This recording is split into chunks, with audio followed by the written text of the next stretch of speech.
যাও বাসুকি নাগ, গিয়ে এখনই ওই ছেলের পা থেকে সমস্ত বিষ তুলে নাও। তারপর বাসুকি নাগ সেখানে গিয়ে সেই ছেলের পা থেকে সমস্ত বিষ তুলে নেয়। সমস্ত যাত্রীগণ অবাক হয়ে সেই স্বর্গীয় দৃশ্য দেখতে থাকে, আর সাথে সাথেই ছেলেটা পুরোপুরি সুস্থ হয়ে যায়। শ্রাবণ মাস, এই সময় আবহাওয়া ভিন্ন ধরনের। কখনো ঝিরিঝিরি বৃষ্টি হচ্ছে, আবার কখনো কাঠ ফাটা রোদে প্রাণ অষ্টাঘাত হওয়ার জোগাড়, আবার কখনো আকাশটা মেঘ ছাই করে রয়েছে। শোনা যায় এই শ্রাবণ মাস বাবার মাস, অর্থাৎ দেবাদিদেব মহাদেবের জন্ম মাস। তাই আবারও শয়ে শয়ে ভক্তগণ বেরিয়ে পড়েছে তারকেশ্বরে বাবার মাথায় জল ঢেলে বাবাকে সন্তুষ্ট করতে।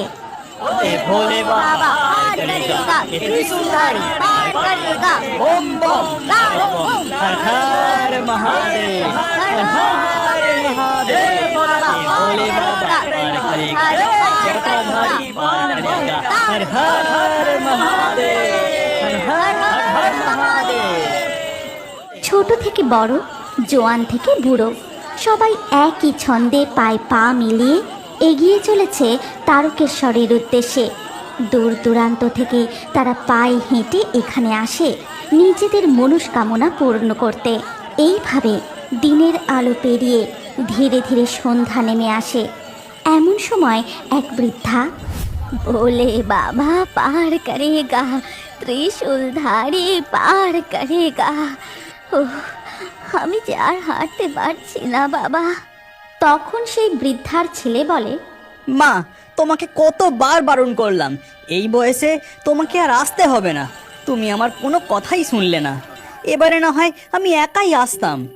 না রে খোকা, যতদিন বাবা টানাচ্ছে ততদিন যাই।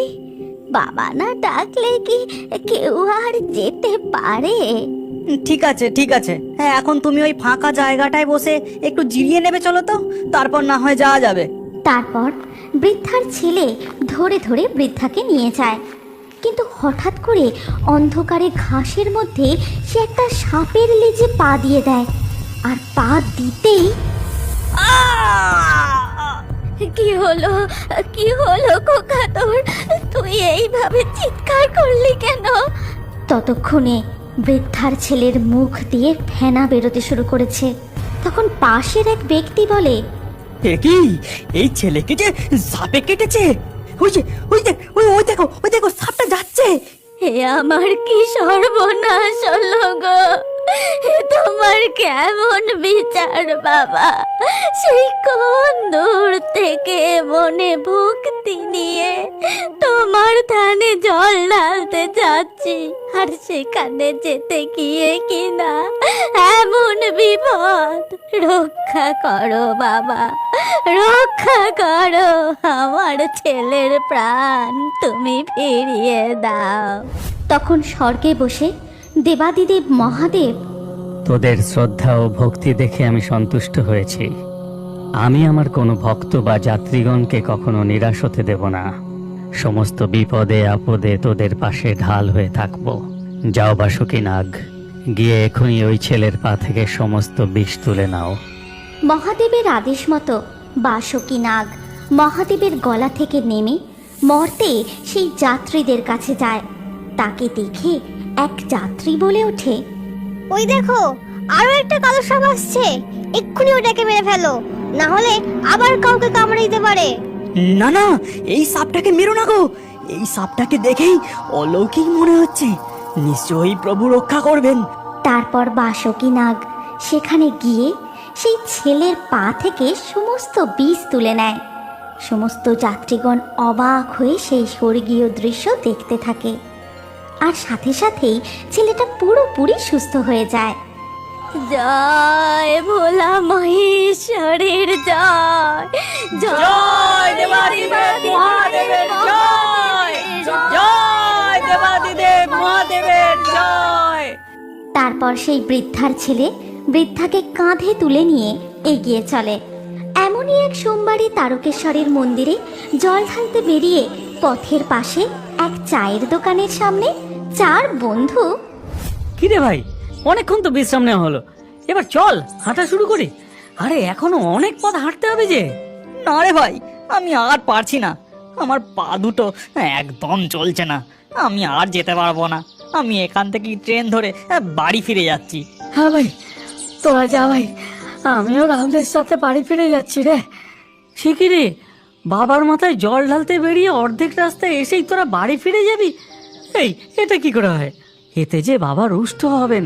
চল না, দেখবি আমরা সবার সাথে হাঁটতে হাঁটতে ঠিক পৌঁছে যাব। আমার মনে অনেক ভক্তি আছে, বাবা তাতেই সন্তুষ্ট হয়ে যাবেন। ও তারকেশ্বর গিয়ে জল ঢালার আমার আর কোনো ক্ষমতা নেই, আমি আর পারছি না রে, আমি এখান থেকেই বাড়ি ফিরে যাচ্ছি। এই চার বন্ধুর সমস্ত কথাবার্তা স্বর্গে বসে বসে শুনছিলেন নন্দী আর ভৃঙ্গি। আর তাদের এই সমস্ত কথা শুনে তারা বলেন, তবে রে বেটা, বাবার মাথায় জল ঢালতে বেরিয়ে অর্ধেক রাস্তায় এসে তোরা ফিরে যাবি বলছিস? দাঁড়া, তোদের মজা দেখাচ্ছি।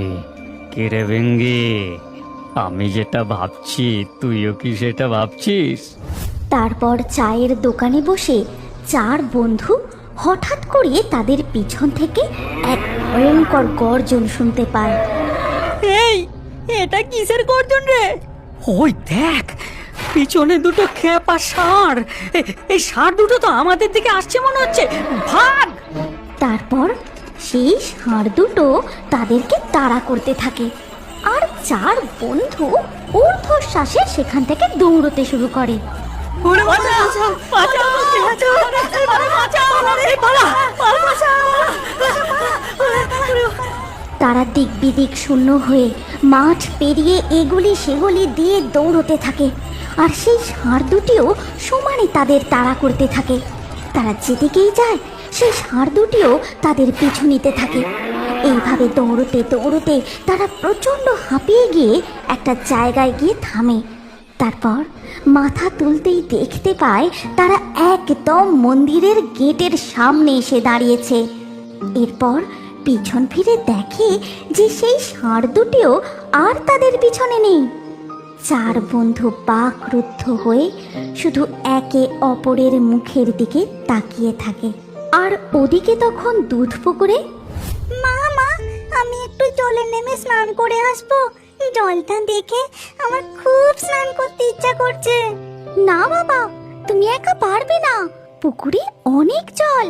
বাবা তারকনাথের মাথায় জল ঢালা হয়ে গেছে, এখন একটু কিছু খেয়ে নাও, তারপর আমি নিজে তোমাকে স্নান করিয়ে দেব। কিচ্ছু হবে না, যাই না একটু, আমি বেশি জলে নামবো না, এই সামনেই স্নান করে চলে আসবো। না সোনা, তোমায় বারণ করলাম না আমি।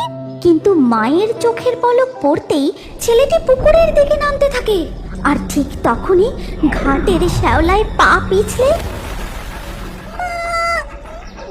বাঁচাও! খোকা! খোকা! কিন্তু সাথে সাথেই ছেলেটি পুকুরের গভীরে তলিয়ে যায়। বাচ্চা ছেলেটির মা পাগলের মতো কাঁদতে থাকে। কেউ আমার ছেলেকে বাঁচাও, আমার ছেলে যে জলে তলিয়ে গেল। হে বাবা, হে বাবা, দেবাদিদেব মহাদেব, এ তোমার কেমন লীলা? তুমি তো আমার কোল ভরিয়েছিলে বাবা, তবে আজ কেন আমার কোল খালি করে নিচ্ছ? দিন রাত তোমার ধানে পড়ে থাকবো বাবা, শুধু আমার ছেলেকে ফিরিয়ে দাও, আমার ছেলেকে ফিরিয়ে দাও বাবা। ঠিক তখনই হঠাৎ করে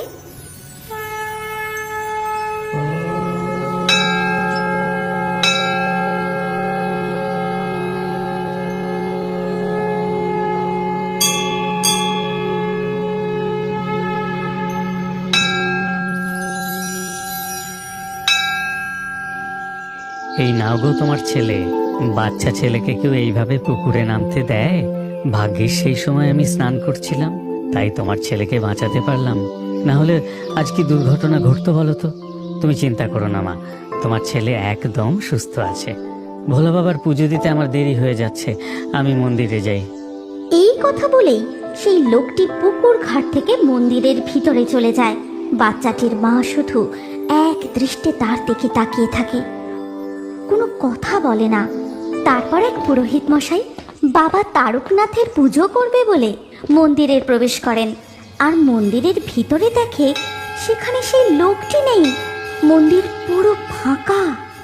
জয় দেবাদিদেব মহাদেবের জয়, জয় ভোলা মহেশ্বরের জয়, জয় বাবা লোকনাথের জয়। এইভাবে গোটা শ্রাবণ মাস জুড়ে শয়ে শয়ে জলযাত্রী বাবা তারকনাথের মাথায় জল ঢালতে আসে। আর এইভাবেই বাবার নানান লীলা ভক্তরা অনুভব করতে থাকে।